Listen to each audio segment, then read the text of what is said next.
बारामतीवरून पुण्याला चाललेले आणि जाता जाता मनकर डोसाला थांबलो होतो. फर्स्ट टाईमच मी ट्राय केला त्यांचा डोसा. खूप रिव्ह्यूज ऐकलेत, छान आहे, टेस्टी आहे. तसा डोसा मला खूप आवडला. पण एवढंच की मला त्यांची जी हिरवी चटणी होती ती नाही आवडली, कारण की मला एक्स्ट्रीम पुदिनाचा जो टेस्ट आहे तो मी प्रेफर नाही करत. बाकी dosa, sambar it was good.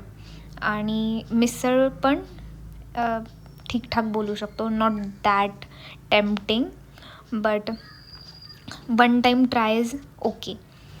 आता आम्ही तरी हे दोन्हीच ट्राय केलं, पण इथं खूप सारे ऑप्शन्स आहेत. चायनीजमध्ये आहेत, तुम्ही एक्सप्लोअर करू शकता. But let me tell you, आम्ही त्यानंतर पाणीपुरी खायला गेलो. काय बेस्ट पाणीपुरी होती. कल्याण भेळ म्हणून शेजारी एक छोटासा स्टॉल होता, मस्ट ट्राय. ते नाही ट्राय केलं तरी इथे तुम्ही जा. आणि एंडेड दिस ट्रिप विथ कब्बर चहा.